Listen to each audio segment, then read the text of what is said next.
और मुझको ये सब भोग मिला। अब मालूम हुआ ये सारी आग तुमने लगाई है। नहीं भैया, मुझे लगता है ये सारी आग उस मंत्र ने लगाई है। मिटा दूंगा गृहस्थी मंत्रा की, उसे नौशाद कर दूंगा।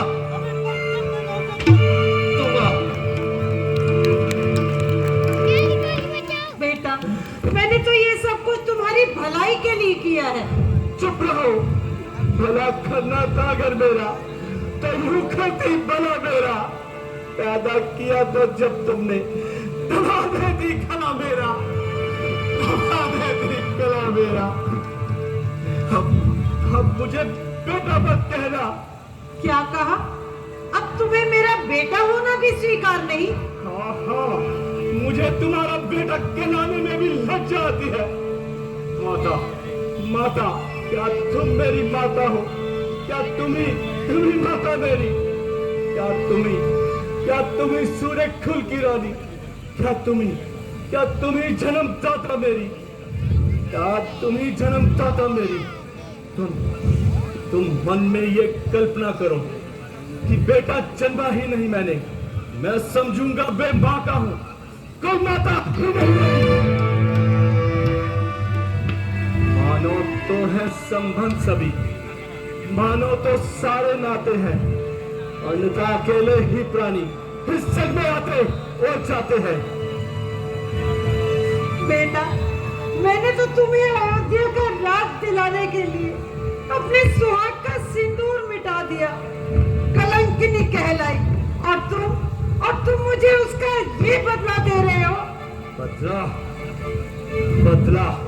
बदला तो तुम्हें तब मिलेगा जब भरत भी भैया राम के चरणों की सेवा के लिए वनों को चला जाएगा, और तुम माता कौशल्या की तरह पुत्र में तड़पोगी।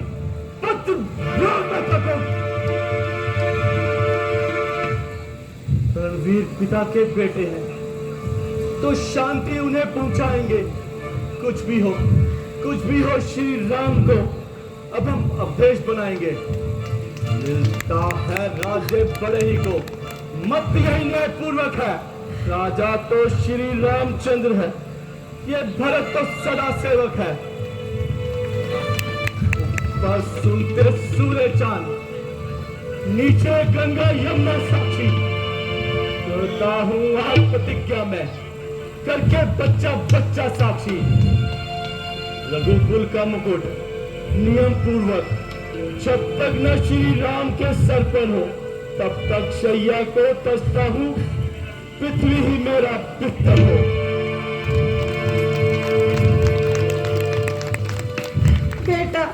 बेटा, तुम ये क्या कह रहे हो? बेटा कहकर मुझे कलंकित मत करो। राम जैसा धर्मात्मा, सीता जैसी सती साध्वी और लक्ष्मण जैसे सच्चे सेवक को वनों में भेजकर तुम्हें लज्जा न आई, तुम्हारी आत्मा ने चीत्कार नहीं किया। आज के बाद तुम मेरी माता नहीं। मुझे जन्म तक नरक में रहना स्वीकार है, परंतु तुम्हें अपनी माता कहना स्वीकार नहीं।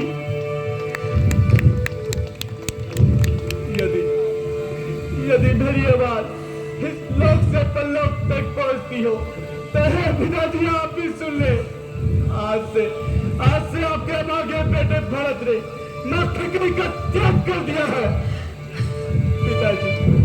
पिताजी मुझे आशीर्वाद दीजिए कि मैं आपकी इच्छा अनुसार भैया राम को वनों से लाकर अयोध्या के राज सिंहासन पर बिठा सकूं।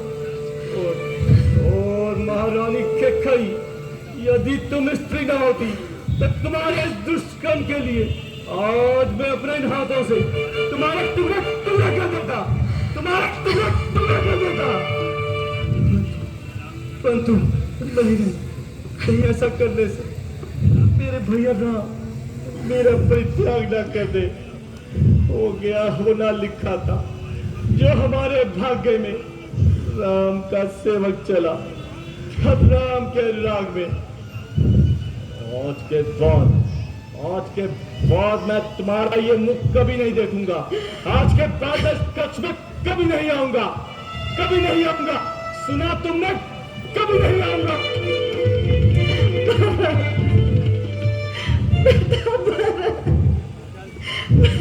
बात तो सुनो बेटा।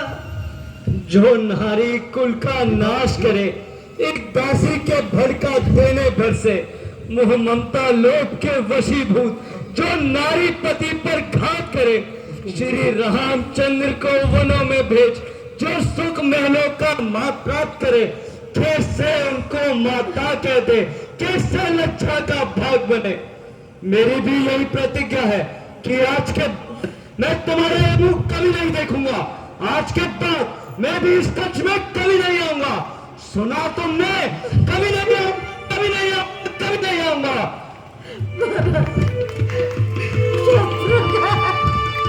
बेटा शत्रुघ्न, तुम तो मेरी बात सुनो।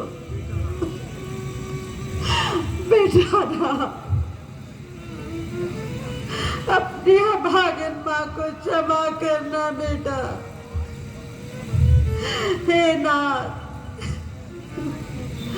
मुझे अभागन के कई को क्षमा करना। आज की ये प्रभा विधाता जाने क्या रूप लेकर आ रही। किसी को बदवा, किसी को नरेश और किसी को व्याकुल करने के लिए, किंतु होनहार तो मेरे वश में नहीं। मैंने राम को सदा अपने भरत से भी अधिक चाहा है। आज ये मुझसे क्या हो गया? समाज का प्रत्येक अंश मुझे क्या कहेगा? ये मैंने क्या किया, क्यों किया, किस लिए किया? कि वो समाज की विचारधाराओं पर नियंत्रण कर सके, समाज से निकले प्रत्येक दोषपूर्ण शब्द को सहन करने की क्षमता बनाए रखना। मां, अभिशाप, ये अभिशाप कैसा मां? तुम्हारा राम कभी नहीं भूल सकेगा कि राम के प्रति मां के कई का प्यार कौशल्या मां से कहीं अधिक रहा। मुझे तो लगता है कि इसमें भी मां के कई ने राम के भविष्य को उज्जवल बनाने का यत्न किया है। अच्छा मां, अब अपने राम को आशीर्वाद दो कि वो कुछ नेक कार्य कर सके। मैं किस मुंह से भी आशीर्वाद दूं बेटा? मुझ निर्दयी के पास तो कामना के दो शब्द भी नहीं। आज के अंधकार में भले ही आपको कोई कितना ही दोषी समझे मां, किंतु भविष्य में आप कर्तव्य पालन की अमिट उदाहरण बनोगे। मुझे तो विश्वास है कि आज की कहानी में कोई विशेष कारण छिपा है। संभवतः ईश्वर इस शरीर से कुछ कार्य पूर्ण कराना चाहते हैं। अच्छा मां, अब विदा दो। विदा मां, विदा, विदा। मुझे क्षमा करना बेटा। अपनी अभागी माँ को क्षमा करना बेटा।